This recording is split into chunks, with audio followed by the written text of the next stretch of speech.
Welcome to NarrativeNook where enchanted stories come to life. If you enjoy our stories, please subscribe, like and share to support our channel. Enjoy listening. Arabella's agility was nothing short of remarkable. In the blink of an eye, she sent Tyrannosaurus flying through the air. He crashed several feet away with a heavy thud, clutching his chest in agony. Nighthawk didn't fare any better. Arabella effortlessly kicked him to the base of the altar pedestal in mere seconds. Serena watched in stunned disbelief as Arabella rescued Stinger right before her eyes. She cursed her subordinates furiously. "Useless, all of you. Can't even stop a girl." Stinger couldn't believe Arabella had risked everything to save him. Gratitude welled up in his eyes. Then darkness claimed him once more, and he collapsed unconscious. Arabella, supporting Stinger, hadn't even rejoined her group when several allies rushed over to help her. "Are you okay?" Romeo's voice was soft and concerned. Arabella shook her head, catching her breath. From across the room, Serena shouted, "So, Romeo, have you come to a decision? I'm running out of patience. You've got 10 seconds. Refuse, and this place becomes your grave." Romeo responded calmly, a hint of sarcasm in his voice.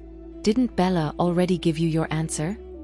The memory of Arabella's biting retort, "In your dreams," made Serena's face twist with rage. Romeo stood beside Arabella, both radiating a commanding presence. He looked coldly at Serena and the figures around the altar. "Even if you were the last woman on earth, Serena, I wouldn't so much as glance your way, let alone marry you." Serena seethed. "Fine. Then you both die. Kill them. Make it brutal." It was as if someone had flipped a switch in the Chesters. In an instant, chaos erupted. Bodyguards were brutally taken down. Some had their limbs twisted on the spot, others had their heads bashed until they bled. Some even had their eyes gouged out. Romeo and Arabella couldn't possibly save everyone. Meanwhile, Jack and Wolf were desperately covering Arabella's family to ensure their escape. Another bodyguard fell, splattering blood across Cornelia, who screamed in horror and nearly fainted. "This way," Wolf urged, supporting Bernard and Cornelia toward a shattered window. Despite their injuries, a few surviving bodyguards dragged dusty pews from across the room, stacking them beneath the window to form an escape route for the elders. Jack climbed up first, gripping a chair leg he'd used to fight earlier. He knocked out the remaining shards of glass to clear the way, then extended his hand to help the others climb. Bernard and Cornelia, elderly and shaken, struggled with the unstable pile of chairs. Even with bodyguards steadying the base, they nearly toppled. By now, the Chesters had dispatched most of the other guards and were closing in. Jack leapt down to intercept them, fighting furiously to buy more time. But he was vastly outnumbered, and was soon hurled into the makeshift tower of chairs. Bernard and Cornelia had just climbed onto the structure when Jack's body crashed into them, sending all three tumbling down. "Watch out!"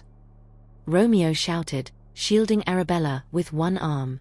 He kicked the Chester behind them, forcing it back several steps.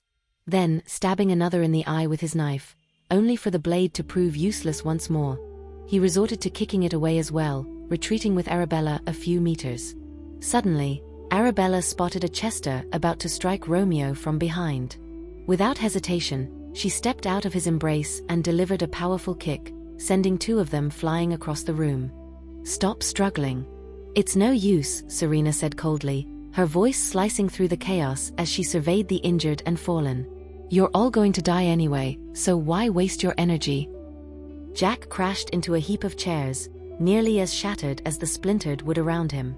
But he knew he couldn't stay down. His boss had given him a mission that wasn't over yet. He had to ensure the Collins family's safe escape.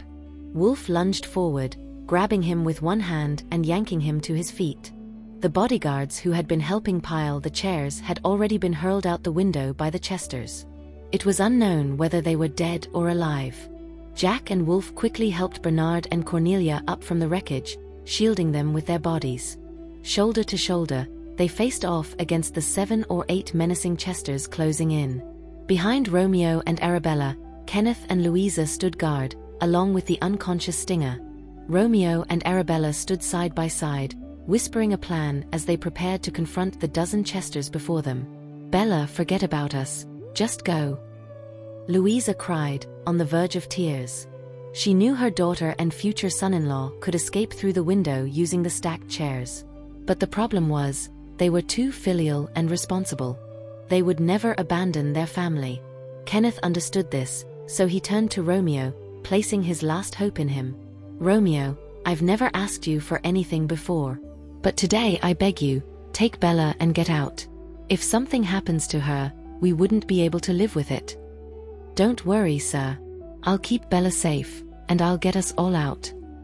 Romeo exchanged a glance with Arabella. They had already agreed on their course of action.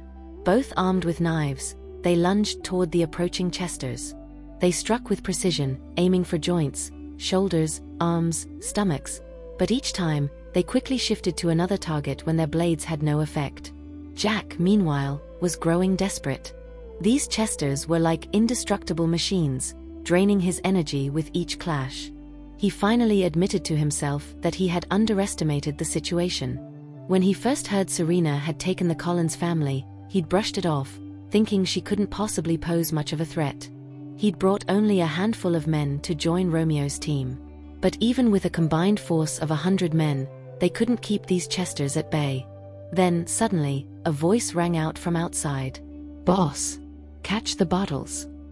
One of Arabella's men tossed in several bottles from the car, knockout powder they kept for emergencies. If Chester hadn't thrown him out the window earlier, the man wouldn't have had the chance to retrieve them. Jack caught one of the bottles midair. Arabella dove to snatch another as it flew in. They hurled the powder at the Chesters, but it did nothing. "They're not human," Arabella muttered. "The powder's useless." "Anything else?" Jack shouted toward the window. Another bag was quickly thrown inside. "Jack!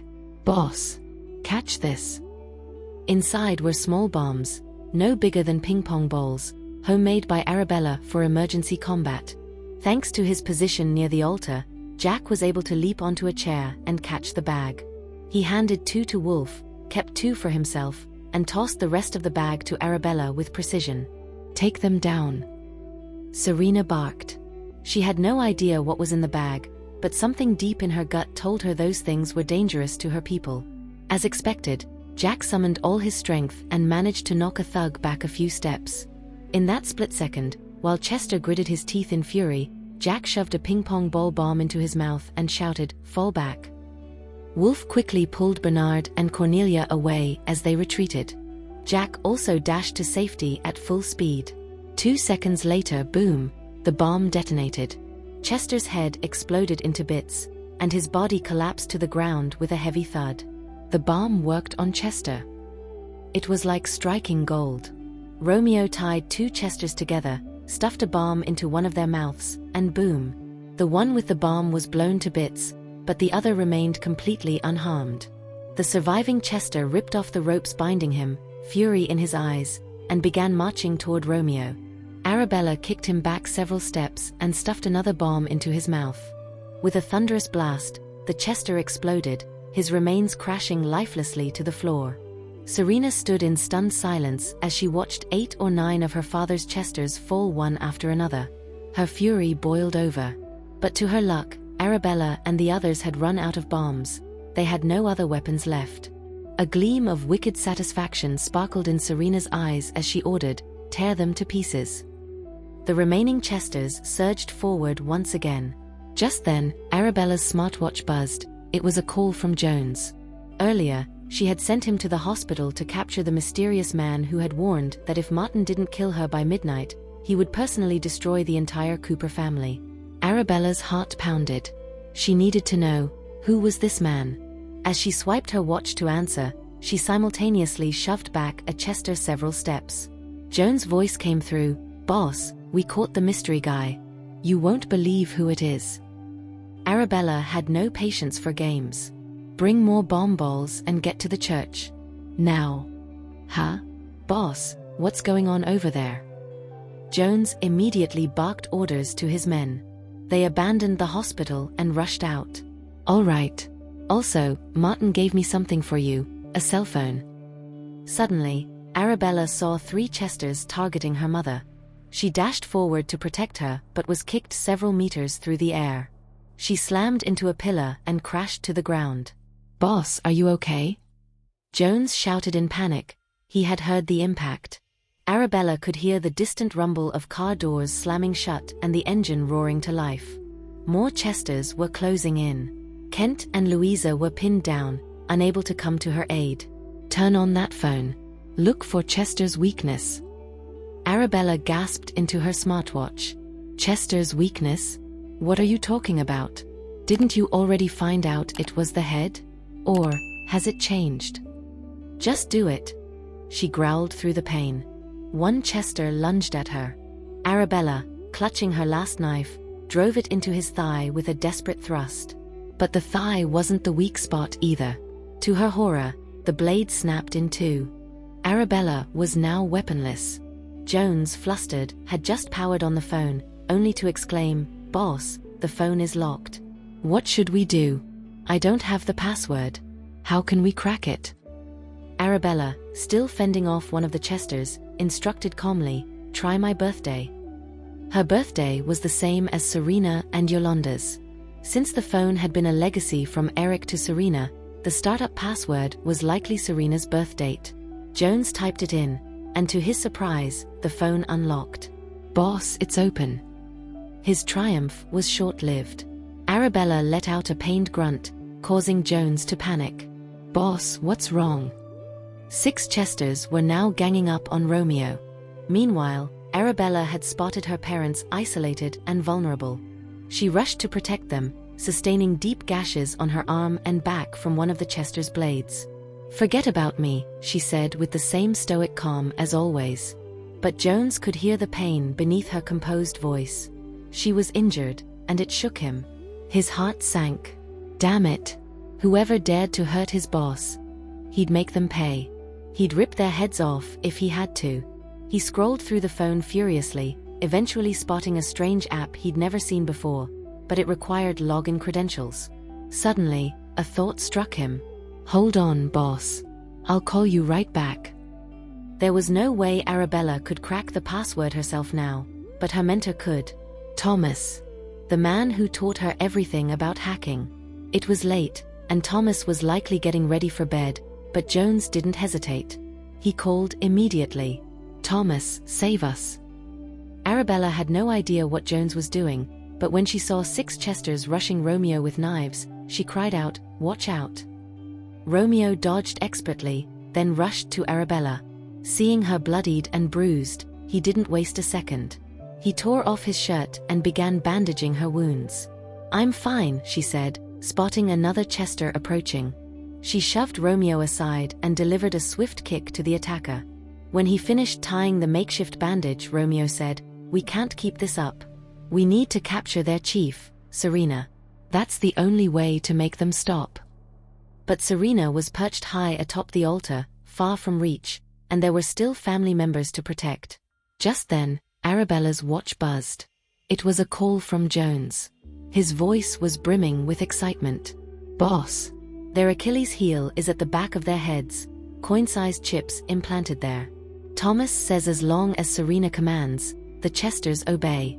But if we destroy those chips, it'll kill their brains, and they'll stop moving." The back of the head. Arabella and Romeo exchanged a quick glance. Then, without a word, they grabbed knives from the ground and lunged at the Chesters, targeting the newly discovered weak spot. Meanwhile, Wolf and Jack had been beaten down, too battered to even stand. Their bodies were covered in cuts and bruises. Bernard and the others, barely able to move, had tears in their eyes watching their loved ones fall one by one. "Jack!" Arabella shouted, kicking a knife toward him, and another toward Wolf. "Do it like this." She stabbed a Chester directly at the back of the head. The creature dropped to the floor, motionless, as if someone had hit a pause button. Jack and Wolf immediately realized their Achilles heel was the back of the Chesters' heads. They struggled to their feet and fought with everything they had. Serena hadn't anticipated that the Chesters possessed such a lethal vulnerability. Realizing the tide was turning, she quickly ordered a few of her remaining subordinates to retreat. Tyrannosaurus pressed a button on his remote, and a hidden door beside them creaked open. Nighthawk, carrying Serena, descended the steps, followed by another subordinate who brought down her wheelchair. Nighthawk gently placed Serena into it and hurried toward the exit. Arabella and Romeo had already teamed up, taking down several chesters. Spotting Serena attempting to escape, they immediately gave chase. "Blow this place up," Serena commanded as she left. Without hesitation, Tyrannosaurus pressed the remote again. Urgent beeping echoed through the air. "Damn, they're going to blow this place up," Jack growled, scanning the room. His eyes caught sight of bombs mounted at each corner of the church, the countdown already ticking, 30, 29, 28. "Let's go." Romeo grabbed Kenneth and Arabella's hands, ready to flee. Arabella gripped Louisa's wrist tightly but realized someone was missing. She turned back. "Stinger!" she gasped. He still lay unconscious on the ground. "You get your parents out of here." Romeo knew Arabella wouldn't leave Stinger behind. Handing the others off to her, he rushed back to hoist Stinger onto his shoulders. 22, 21, 20. The beeping grew faster. Arabella held onto Kenneth with one hand and Louisa with the other as they raced for the exit. Wolf, realizing the elderly couple was too slow, threw Bernard over his shoulder. "Sorry lady, no offense," Jack said as he scooped up Cornelia. But as he darted forward, he stumbled over someone and nearly fell. Looking closer, he realized it was one of his own men. The man wasn't dead, not yet. He gave Jack a faint smile. Jack had always teased him for being the slowest, and now, even on the brink of death, he remained Jack's anchor. "You're alive." Jack blinked in shock, scanning the area. He saw others still breathing. "Boss!" he shouted. Arabella turned, spotting several downed but living men. She quickly urged her parents, "Run, don't look back, just run." Bella, Kenneth and Louisa hesitated, hearts torn. "Run fast," Arabella shouted, spinning back around to save more lives. Tears streaming, Kenneth and Louisa obeyed and ran ahead. "Put me down, I can run myself." Bernard and Cornelia protested, but Wolf and Jack held firm, carrying them regardless. Arabella, now holding both her grandparents' hands, led them swiftly through the chaos. Cornelia tripped, but Arabella caught her before she could fall. Romeo, burdened with Stinger and another brother, bore the weight with gritted teeth. Wolf also carried two men, while Jack shouted desperately, "Is anyone else alive?" No response. "Anyone?" Jack called again, his voice hoarse with urgency. Among the lifeless bodies scattered across the floor, one man lay still, eyes squeezed shut, not daring to move. His leg was broken. He couldn't run. His vision had gone blurry, and everything in front of him was fading into darkness. But Jack still walked over and gave him a kick. "Damn it, are you playing dead, huh? Dare to ignore me? Just wait and see how I deal with you later." "Jack, just leave me," Onion said, tears welling up in his eyes. He didn't want to be a burden to them. But Jack crouched down beside him. "Damn it, get your ass up. If you don't want me dead too, then move it." Jack tried to lift him onto his back. "Jack, my leg's broken," Onion finally admitted. He didn't want to stay behind either. He wanted to fight, to stand beside Jack, to protect the boss. But the pain in his leg was unbearable. He couldn't even stand. And Jack was already carrying one person on each shoulder. His wounds were reopening, blood dripping steadily. Onion knew he couldn't take any more weight. If Jack tried to carry him too, they'd both die. And he wasn't alone. Several others lay nearby, eyes filled with tears. They were brothers, bloodied, bruised, and broken. After being taken down by the Chesters, they'd held their breath and played dead, narrowly escaping slaughter. But none of them had expected Serena to rig the church with bombs. The thought of dying like this, after everything, was gut-wrenching. "Jack!" A man nearby cried out, summoning the last of his strength. "To have been your friend in this life. I'm content." The others echoed him. "Indeed." Jack's eyes stung. He blinked hard, but the tears came anyway. "What does life or death matter?" he whispered. "Dying for the boss, that's an honor." Take care of the boss. Give our regards to the brothers below. And don't forget the wedding gift, huh? Another man said with a weak laugh. Dress sharp, make it generous.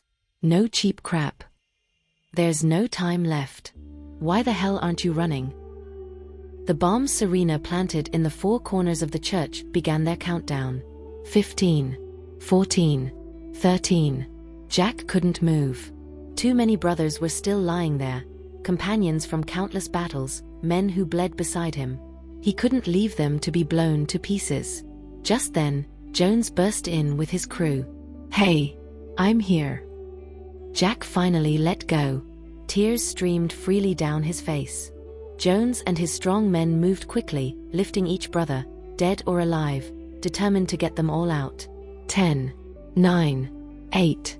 Not long after they cleared the building, a deafening boom tore through the sky. Flames erupted. Smoke billowed.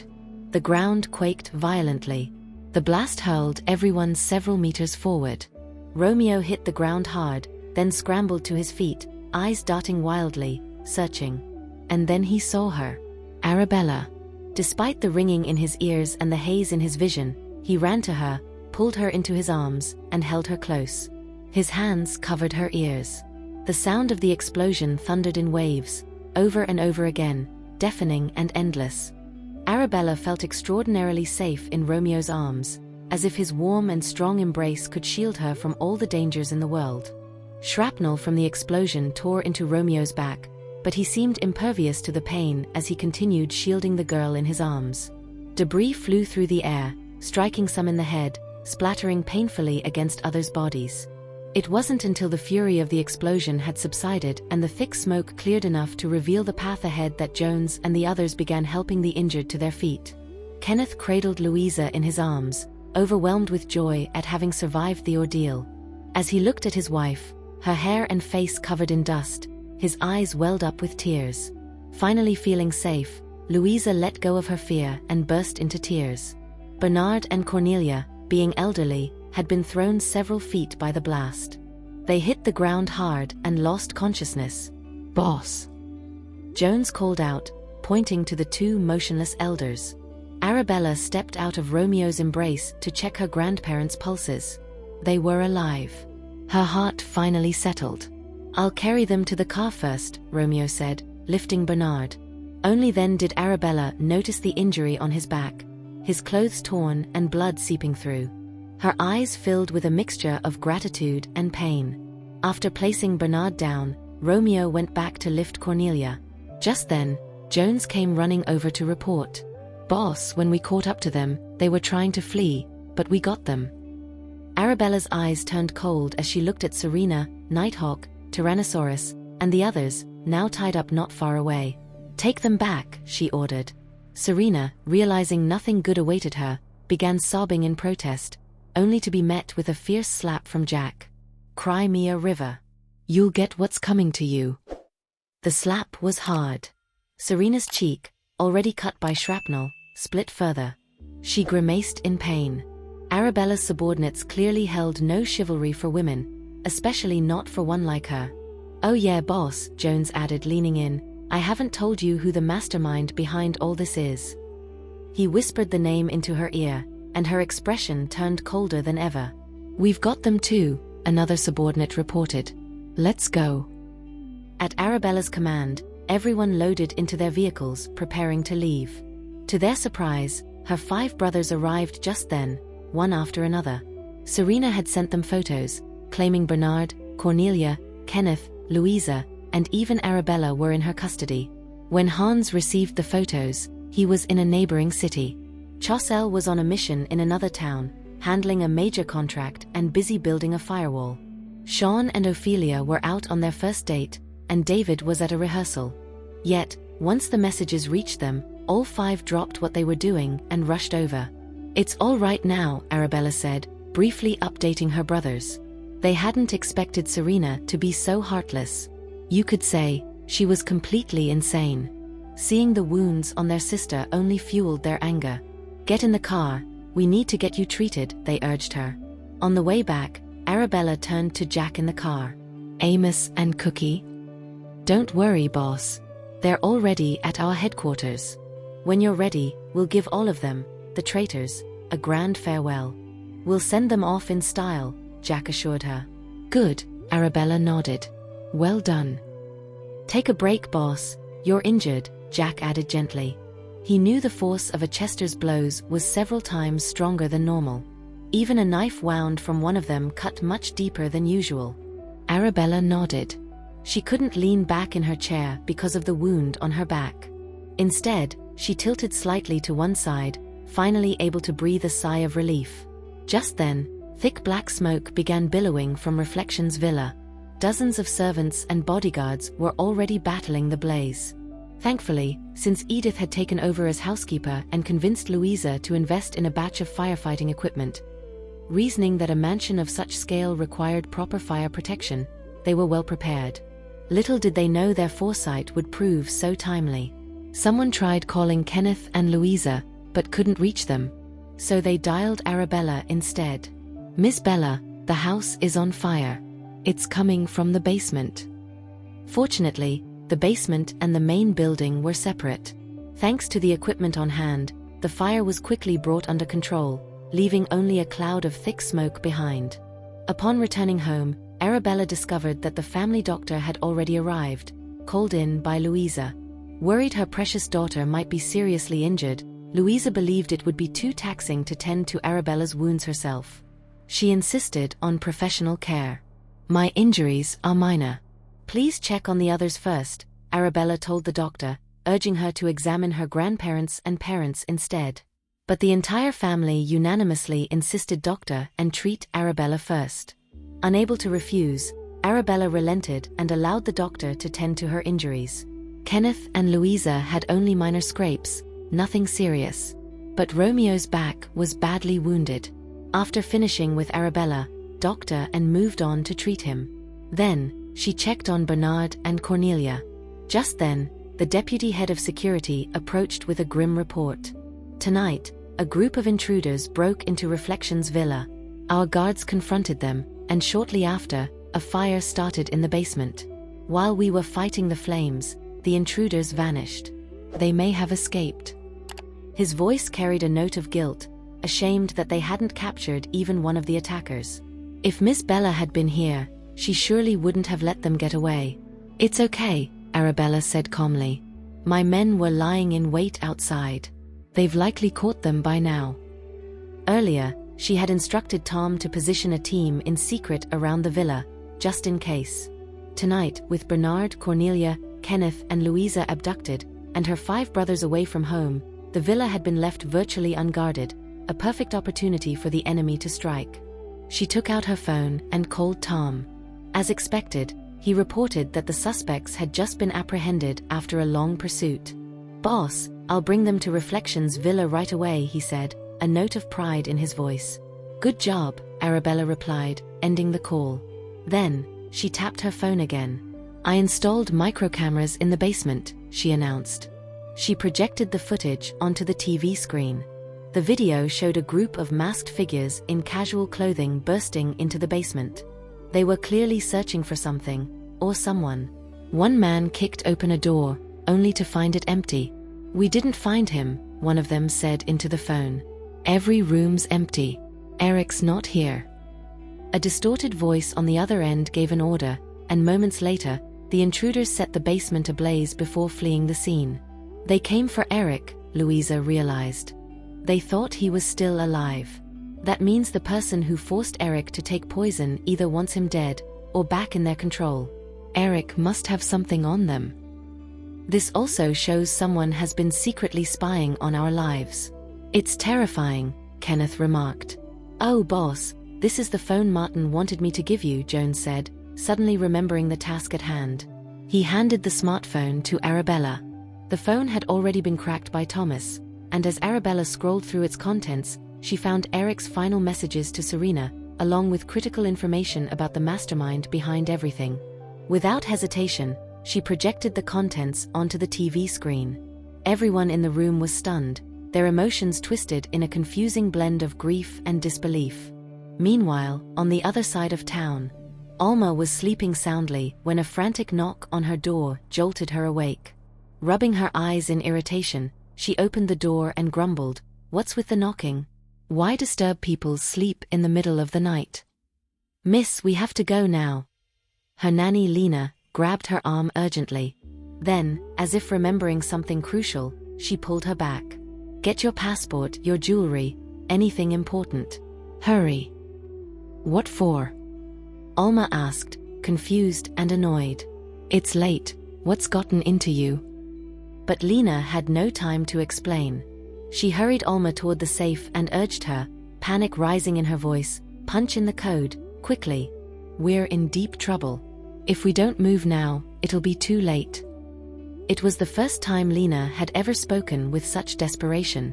Alma felt a wave of dread wash over her and fumbled the code, pressing the wrong digit. "Everyone else is ready. We're just waiting on you," Lena cried. Alma tried again, and failed again. Finally, on the third attempt, the safe beeped and opened. Lena quickly grabbed a bag, stuffed it with valuables, and pulled Alma toward the exit. "Lena, what's happening? I'm still in my pajamas," Alma protested. She wasn't just in pajamas, she was barefoot, shivering as she ran across the icy floor. "Ask the master and madam," Lena snapped. "All I know is there's been a major incident.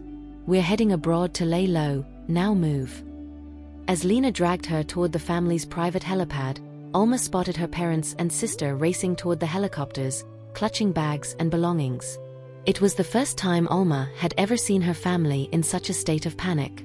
Suddenly, a servant sprinted up, gasping, "Master, Madam, bad news.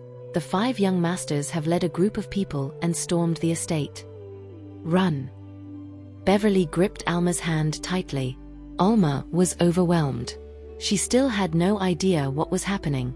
As the family of 4 ascended the aircraft stairs, 5 young men and their entourage suddenly surrounded the helicopter. "Where could my dear aunt and uncle be going at this late hour?" Hans's voice sliced through the tension, sending chills down their spines. He signaled to his men, who quickly moved into position, laying explosives along the runway, ready to detonate at a moment's notice. Chaucel and the others drew their weapons, aiming directly at the family. "Uncle, aunt, what a pleasant surprise," Clark sneered. "Wouldn't it be a shame if someone's finger slipped?" Sean casually flipped a grenade in his hand. "This one's a gift from Bella. I haven't tested its power yet." David chuckled darkly. "We'd like to invite you for a little chat, and your lovely daughters can join us too." Half an hour later, the family of 4 led by Lucas arrived at Reflections Villa by invitation. Bernard and Cornelia sat in the main seats of the living room, their faces dark with anger and disappointment. On the left-hand sofa sat Kenneth and Louisa, both wearing the calm expressions of a storm silently gathering strength. To the right sat Arabella, her face unreadable. Romeo, recognizing the tension in the air and knowing this was a private Collins family affair, had excused himself half an hour earlier. The 5 brothers entered one by one, each carrying designer shopping bags from various luxury brands. They emptied the contents onto the coffee table: jewelry, valuables, passports, bank cards and other personal belongings, all quickly forming a glittering, damning pile. Bernard's fury boiled over. He strode to his second son and grabbed a handful of the jewelry, hurling it at him with a shaking hand. Alma stood frozen, terrified. She had no idea what was going on, or what had made her grandfather this furious.